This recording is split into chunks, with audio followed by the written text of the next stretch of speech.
Fear.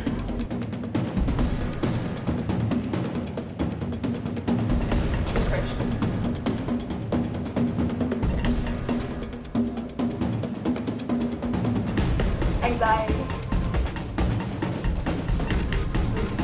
Redefined. Redefined. Redefined.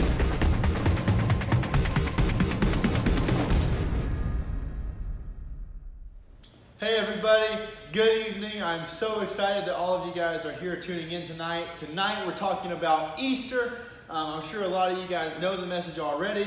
Jesus is put to death on a cross, is put in a tomb, raises again in 3 days. It's an amazing story. I'm sure a lot of you guys know it. But today we're going to take a look at it from kind of a different angle and look at it from what was it like inside the tomb. Like, what is life like when you're inside a tomb? And I'm sure a lot of you guys probably feel like that because a tomb is typically something that you're stuck in. So a lot of you guys are stuck in your houses right now, probably going crazy. Like if you have any siblings, like brothers or sisters, I'm sure that, listen, if it was me and my brothers or sisters, we'd probably be close to killing each other by now. I'm sure if some of you all have your parents watching with you, I'm sure that they're thinking, man, they back-talked me one more time. Woo! I'm sure that some of y'all's houses need entire showers now because I know some of y'all middle schoolers don't wear deodorant and you probably your whole house needs to be wiped down with something. But tonight we're talking about tombs. And so what I want you to do right now is if you're sitting beside somebody, look at them right now. If you don't, it's going to be real awkward. Look and say, hey, get out your tomb. Okay? So tell them, get out your tomb. Get out your tomb. Okay? If you didn't do it, it was awkward, so that's on you guys. But tonight we're talking about tombs. And so before I get into the message, I want to talk about what a tomb was literally meant for when they were first created, kind of thought about stuff like that. So a lot of people know like the pyramids and pharaohs used to build these giant things for tombs for their bodies to be kept in after they died. And it isn't just this place to keep a body, but what a tomb really was meant for was a place to keep really valuable things. So pharaohs would want to be like buried with their like gold and all these like jewels and everything that was worth money. So the tomb was really to protect something. Like the tomb was really to protect what they valued. And see, this is what we do in life, is that a lot of us build tombs. We build tombs for things that we think are valuable. Hey, this addiction, the alcohol, the drug, this website, this thing is keeping me safe. It makes me feel comfortable. I don't have to go out and experience other stuff because I'm healthy and fine inside my tomb. I don't need to experience these other things. Or we build our tomb with greed. Hey, I want as much as I want this, I want that, I want everything. I want this relationship for this, I want that relationship for that. I want all of these things, and I want to build this tomb where it's only me and my things. And while it seems like these will protect us, what it really does is it encases us and keeps us closed in. That's what a tomb does. So here's my first question. Are we tomb builders or are we tomb breakers? Because in the beginning, we're all tomb builders. We all like to hoard stuff up. We all like to have a comfortable relationship where we can go as far as we want, anytime we want, where we can get on this website whenever we want. We can do this drug however we want. We want all of this stuff, this seemingly amazing space, when in reality it's a tomb around us, preventing us from going further and in life and in a relationship with Jesus. And so here's the main point number one. In the beginning, we are all tomb builders. Why do I know this? It's because in the beginning of the Bible, you have Adam and Eve in the 3rd chapter. They made it 3 chapters when they sinned for the first time. So God creates the world, makes it perfect, gives them one commandment. Don't eat from that one tree, that one fruit. Just don't, you can do whatever else you want, don't eat that one fruit. I'm sure a lot of y'all have many rules and chores at your houses right now, like where your parents say, hey, just do the dishes. Like all they had to do was not eat from one tree. They had free reign to do whatever else. Don't eat from one tree. Well, sure enough, Eve gets by herself and the serpent comes and tempts her. I'm sure a lot of you guys know this story. But there's an important thing right there, is that when Eve sins for the first, when they sinned for the first time, Eve was by herself. Because she was built for two. It was Eve and Adam and Eve. They were built to be together. But when Eve gets by herself, that's when she messes up. See, there's value in that because a lot of you guys are by yourselves for most of the part of the day. And what we do by ourselves most of the time is very lacking in judgment when we compare it to what we'll do when we're with a group. Now, some of you guys, granted, that's very different. Some of you guys will do more stuff when you're with a group. But a lot of us, when it gets down to just us by ourselves, we're faced with our true self. And oftentimes we don't like that too much. So we try to run from our true selves. Because when we're alone, we're weak. And so then she gives the fruit to Adam. They both eat. And so this is what sin does. Sin gives birth to death. The punishment for sin is death. And so because of this, we all of a sudden have this point where God loved the world, He created it, all of a sudden sin is introduced, and now what happens? Because sin causes death, so because it causes death, we have to have this way to get to heaven. So people started to sacrifice animals, and it paid for their sins. So the death of the animal that they sacrificed in the Old Testament repaid the debt of their sin. And so this wasn't like a weird thing either. Like for us, that sounds really weird, but for them, like this is a very normal, natural thing. The penalty is death, so we're going to repay it with death. And so then Jesus is introduced. After all of these years of sacrifice, after everything, this is why we all need Jesus. We all need Jesus because He was the ultimate sacrifice for all of our sins. The one perfect God and man together, the Son of God sacrificed for our sins. And so all of a sudden, you have this time period where Jesus goes to the cross, then He's put in a tomb. And that's where we're going to focus today. How is your tomb?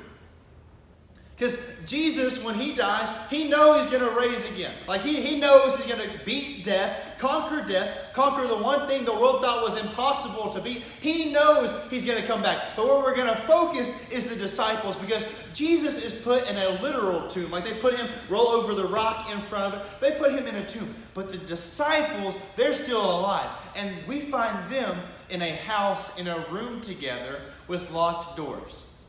And they're afraid to go out because the same people who killed Jesus are looking for them. So they're anxious, they're worried, and they're alone, and they're locked in a house. Sound familiar? Sound like a time that we're in right now?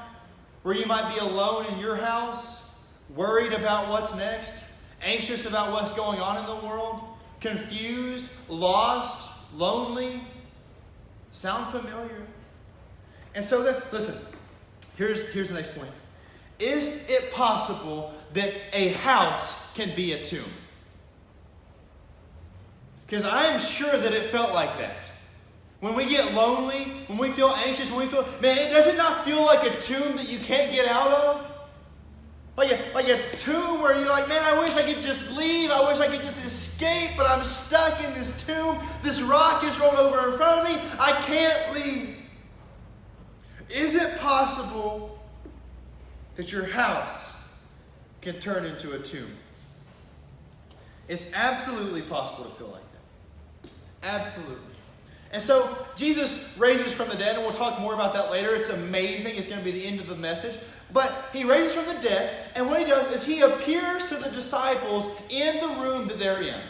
With locked doors, he all of a sudden appears, like boom, here's Jesus. And oh, it's so cool. What he says to them first is so important. I need you guys to see this. What he says, his very first words are, "Peace be with you."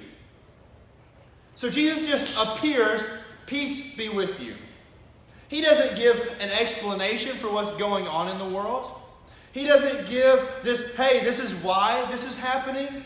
He doesn't give, but this is what we do. We look for explanations. We look for descriptions. We look for why is this happening. Jesus enters the room and says, "Peace be with you." Peace be with you. Listen, this is why. Jesus knew the difference between a rut and a grave. And John Maxwell has this quote. I love this quote. It says, "The only difference between a rut and a grave is the amount of time spent in it." The only difference. And a lot of us determine that. A lot of us stay stuck in things we don't have to be stuck in. A lot of us stay stuck in a relationship that isn't good for us. And Jesus knows that he's only going to spend 3 days in the grave. But then you have the disciples who don't know. And he says, "Peace be with you." Listen, I wonder how many of you guys need that peace today. We're anxious about the world. We're anxious about college. We're anxious about life, about this relationship, about these parents, about whatever, this friendship. We're anxious. And he says, "Peace be with you." Here's why knowing Jesus is important. Because when you know Jesus, you can turn a tomb into peace. When you know Jesus, you can turn your house into church. When you know Jesus, you can turn your fear into a prayer. You can turn a tomb into peace. Here's why that's important. Because when you know Jesus, your tomb doesn't have to be your tomorrow.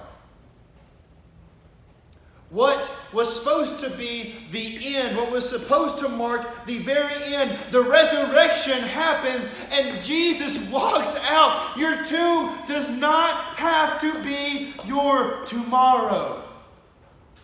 That anxiety, that depression, that worry, that addiction, that tomb that you built for yourself that's comfortable, but now you realize, man, this might not be so healthy for me. Your tomb does not have to be your tomorrow. I need you guys to get that, because when they put Jesus in the tomb, they thought it was over, but it was only the beginning of an eternity that lasts forever. Your tomb doesn't have to be your tomorrow. So how do we get out of the tomb? Because I'm sure a lot of you guys are like, "Yeah, James, this is all cool. I see that you're passionate about this, but what about my addiction? What about my anxiety? What about my depression? What about the stuff that I'm dealing with? What about the fact that I'm still lonely and stuck in my house? How do I get out of this tomb?" I see Jesus do three things. One, reach out. You need to reach out to others. There's an amazing thing. It's the prayer button down below. You guys can click on that. And one of us will pray with you specifically. Let us know how we can pray for you. We want to be here for you. We want to be with you and to help you through these things. One, reach out to people you can trust. Two, have a group. Have a group of people, of friends, who you can trust with everything. Jesus had 12. But sometimes we think that we can do everything by ourselves. That's what the world says. Be your best you. Be you, boo. Be like that, be that. Don't have a group. Don't worry about other people. Just do it by yourself. Jesus didn't even do it by himself. He had a group. Listen, we're starting online small groups where we can come together. There might be a Bible study. There might be I don't know yet. But we're just going to do life together right now, because all of us are worried. All of us are anxious. But when we get into a group that gives you a foundation to say, "Hey, I'm not doing so well today. Well, hey, let me help you out with that." When you get into a room, when you're locked away, let me show up. and say, peace be with you. Not worry, not depression, but peace be with you. The third thing is, you need to reach out and help others. You need to be the one who helps others. The best way to help yourself most of the time is to help somebody else. Is to be that person who's saying, hey, how are you doing? How can I pray for you? How can I help you? Be that person who helps others. And listen, some of you guys might have heard all of this and be saying, James, I don't know this Jesus guy. How do I know he loves me? I want to introduce you guys to a guy named Thomas in this exact same story. And Thomas wasn't in the room with the disciples when Jesus appeared to them. He was somewhere else. And so the disciples go back and tell Thomas, hey, Jesus is back. Jesus is alive. You got to know this. You got to see him. And Thomas is known as Doubting Thomas. Because I think a lot of us are like Thomas. Hey, I would believe it. And he says this to him. I would believe you guys. I would believe Jesus is raised from the dead only if I saw him. If I saw Jesus, then I would believe. I would see Jesus if I could put my finger in the holes in his hands where the nails were. I would believe if I could do that. Sound familiar? I would believe if I could just see a miracle happen again. When every single day doctors are saving people that probably should be dead, but all these miracles happen, but we refuse to look over there because we're like, well, a sea has to part for me to believe. I have to feel the holes in his hand. And so, watch this. A week later, Jesus reappears in the room with them through locked doors with Thomas there. Says, hey, feel my hand. See this?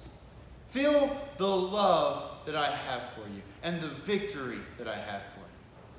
Because when you know Jesus, you know that your tomb is not your tomorrow.